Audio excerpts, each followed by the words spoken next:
Welcome back to espresso. और आपको programme के दूसरे हिस्से में खुशामदीद कहते हैं। आई होप कि आपको हमारा साथ अच्छा लग रहा है और आप एक्सप्रेसो को एंजॉय कर रहे हैं। हमारे अगले सेगमेंट का वक्त हुआ चाहता है।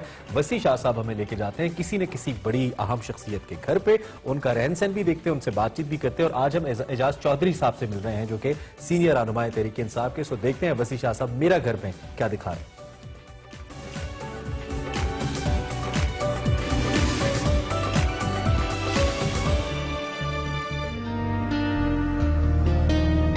बिस्मिल्लाहिर्रहमानिर्रहीम। अस्सलाम वालेकुम नाज़रीन, मैं हूं आपका मेज़बान वसी शाह और आप देख रहे हैं मेरा घर।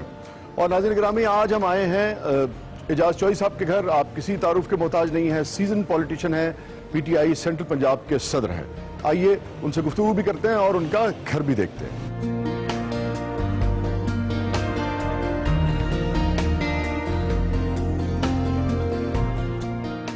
अस्सलाम वालेकुम चौधरी साहब। तशरीफ रखिए, तशरीफ। कैसे मिजाज है? अब यूं करके मिलना पड़ता है। तशरीफ रखिए, आप तशरीफ रखिए। शुक्रिया। इकबाल पढ़ा जा रहा है जी? जी हाँ, असल में शाह जी ये जो बात है ना कि चुमी गोयम बलरदम के दानम मुश्किलात है ला इलाहा, सुभान अल्लाह, ये असल में बुनियादी तौर पे इकबाल को इसलिए पढ़ना चाहिए कि हमें समझ आए कि हम मजमूई तौर पे तो मुसलमान मिल्लत हैं और उसमें एक फर्द जो है उसकी हकीकत क्या है। तो सख्त सवालात से शुरू करें या सॉफ्ट सवालात से? जैसा आप मुनासिब समझें, हमारे लिए एक ही जैसा है। अच्छा ये बताइए, 30 से ज्यादा साल आप रहे जमात इस्लामी में, तो इस्लामी फलसफा जो है वो आपकी रगों में दौड़ता है। जमात इस्लामी की वजह से इस्लामी रुझान नहीं है, बल्कि हमारी उठान ही ऐसी थी कि जिसके अंदर वालिद साहब और मेरी वालदा यानी को बहुत ज्यादा पढ़े लिखे नहीं थे, लेकिन हम गुंधे हुए थे इस्लामी तहजीब और तमद्दुन के अंदर। अलबत्ता शऊर की आंख जो खोली तो उस वक्त तालिब इल्मों की वो तंजीम थी कि जिसके अंदर यूनिवर्सिटी में जो ही गए तो शामिल हो गए, और वो असल में एक मुताले का रुझान बना और दीन के बुनियादी मुताले का रुझान बना। तो वो असल में एक बुनियादी आबियारी या जहन की जो वहां से हुई है। ठीक है। अच्छा, कुछ जाती नौयत के सवाल। मियां तुफैल साहब ने ऐसा आप में क्या देखा था जो अपनी साहबजादी का हाथ जो है वो आपके हाथ में दे दिया? असल में मुझे तो खुद मालूम नहीं है, लेकिन ये है कि ये उनकी मेहरबानी है, मैं ये समझता हूँ। और अल्लाह का मेरे ऊपर एहसान है जो मेरी अहलिया मोहतरमा हैं, मेरा जिस कदर साथ दिया है ये उनकी बहुत बड़ी खूबी है। यानी मैं ये कहता हूँ कि जो बच्चों की परवरिश है, जो घर की संभालना है, जो मेरी सारी तकलीफों के पीछे पुश्तिबानी है, जब तक माँ बाप थे बाकी उसी का हिस्सा है। और मैंने आपसे अर्ज किया ना कि इंसान को बाज़ औक़ात अपनी कमजोरियों का एतराफ़ करना चाहिए। मैंने अपने बच्चों को पाला नहीं है और मेरा बड़ा दिल करता है कि अब मेरे बच्चों के जो बच्चे हैं ना, उनको मैं बचपन अपनी आंखों से देख सकूं, उन्हें पाँव पाँव चलता देख सकूं। उस वक्त क्या समाया हुआ था दिमाग के अंदर और जहन के अंदर कि बस हमने दुनिया तब्दील करनी है। वो फलसफा बिल्कुल ठीक समझ आया कि सबसे पहले यही जरूरी है समझ लिया जाए कि अपने आप को किस तरह। वो एक होता है ना, रोमे है रक्श उम्र, कहाँ देखिए थमे। तो लॉन पे इधर घर की जो बाकी डेकोरेशन वगैरह है उस पे तवज्जो आप देते हैं या हमारी बहन जो है आपको? मेरी अहलिया ये सारा काम करती है, मुझ में तो ये इतने मेरा ख्याल है फहम ही नहीं है। कुछ घर दिखाइए। आइए।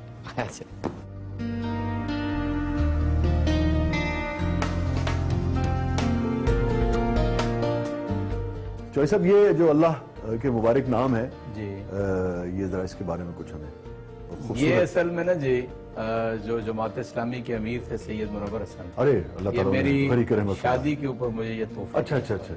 मौदूदी साहब भी तशरीफ लाए होंगे यकीनन? नहीं, मौलाना तो वफात पा चुके। अच्छा, बाद में? मेरी शादी 84 में हुई, मौलाना 79 में वफात। 79 में जी। और ये जो है ये जी किरपान है जो पाकिस्तान के खालसा हैं जी, मेरे उनके साथ बड़े दरीना मुरासिम हैं। इसकी भी एक तारीख है।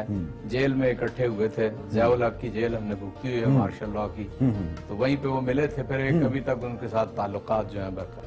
और चौधरी साहब ये जो तोहरे या ये जो फ्रेम है, ये फ्रेम असल में मेरी अहलिया मोहतरमा की कोशिश है और ये ना उनका अपना ज़ौक है जो फ्रेम वगैरह उन्होंने बनाया। ये सारा उन्होंने ही नहीं कि उसको तरतीब। वाह। اچھا دیکھیے جماعت آپ کے اندر ابھی بھی موجود ہے, تصویر ہمیں کہیں نظر نہیں آ رہی. ہاں لیکن وہ ہے اپنی جگہ بات, چند تصویریں بتا چند حسینوں کے خصوص. لائبریری دیکھیں گے. یہ تو میں خیر دیکھ کے بتا سکتا ہوں کسی جماعت کے رکن کی لائبریری ہے.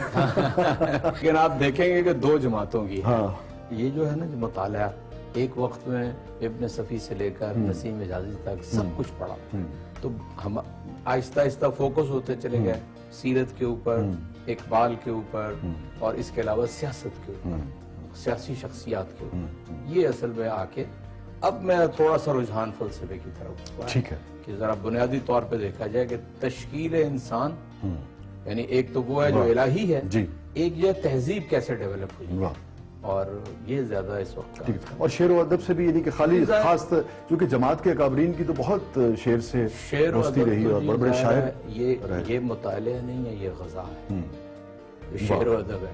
شاہ صاحب یہاں یہی ٹی وی لاؤنج ہے, بچوں کے ساتھ یہیں پہ ہوتے ہیں, گھر میں یہیں پہ بیٹھے رہتے ہیں. یہاں پر یہ کارنر والا جو جگہ ہے, یہ میرا یہ آپ کی مخصوص ہے آپ کے لیے. یہاں میرے لیے تو مخصوص. کتنا وقت ملتا ہے بچوں کے ساتھ, اہلیہ کے ساتھ؟ نہ ہونے کے برابر, نہ ہونے کے برابر, نہ ہونے کے برابر. اور میں انشاءاللہ اب کوشش کروں گا کہ کچھ وقت اپنے گھر کو اور اپنے بچوں کو دے. سیاستدان سے لاکھ اختلاف رہیں کسی معاشرے کو, مگر یہ بھی تو پہلو ہے نا کہ اپنا گھر بار تقریباً بیچارہ چھوڑ کے اور لوگوں کی فلاح کے لیے لگا رہتا ہے, اس کے باوجود بہت مغلظات جو ہے اس کو فیس کرتا ہے. اس کو آپ کیسے دیکھتے ہیں؟ بڑی کوتاہیاں ہوں گی, میں یہ نہیں کہہ رہا, مگر بہرحال ہمیں جو تعظیم دینی چاہیے وہ بھی شاید ہم نہیں دیتے ہیں. شاہ صاحب ایسا نہیں ہے, جو فرد اپنی ذات کو منحا کر دیتا ہے اس کی عزت ہی عزت ہے, آج کے دور میں بھی ہے.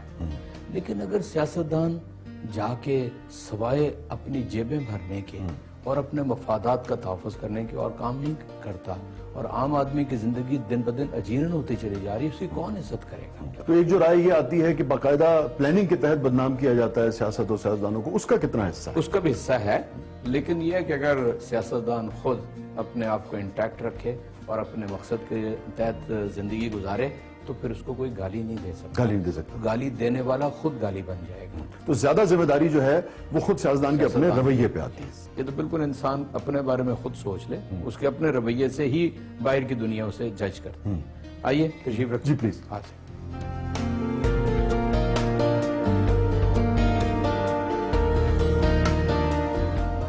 اچھا چوہے صاحب, آپ سینٹرل پنجاب کے صدر ہیں, اس کا مطلب ہے کہ عمران خان صاحب کا اعتماد آپ کو حاصل ہے, اور بہت آپ کی جد و جہد ہے اس پارٹی کے لیے, اور تجربہ ہے بے پناہ.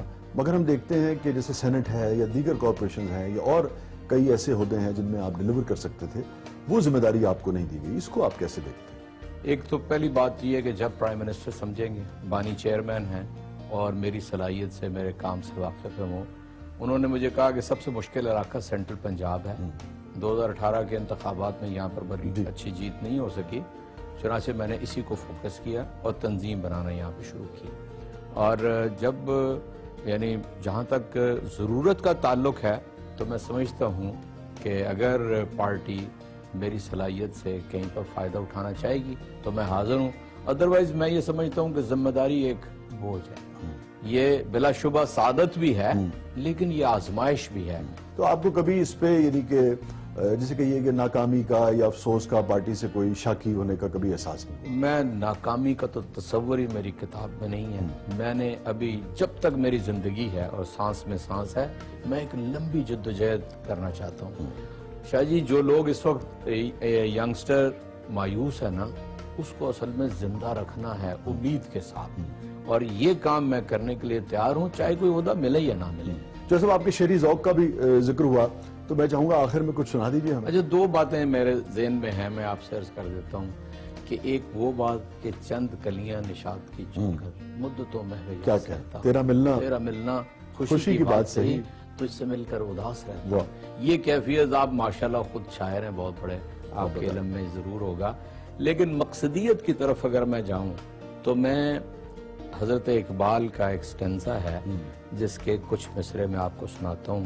اس میں انہوں نے کہا کہ گر دلم آئینہ بے جوہر است, ور بحرفم غیر قرآن مزمر است, پردہ ناموس فکرم چاک کن, ای خیاباں راہ زخارم پاک کن, روز محشر خار و رسوا کن مرا, اور بے نصیب از बोसाए पाक उम्रा। कहता है कि अगर मेरे दिल में कुरान पाक के अलावा कोई चीज हो तो मेरा जो ये बहुत बड़ा बना हुआ है ना शख्सियत का बुत इसे पाश पाश कर दे और मुझे मोहम्मद रसूलुल्लाह के गुलिस्तान से एक कांटे की तरह निकाल के बाहर कर दे और महशर के रोज मुझे रुसवा कर दीजिए।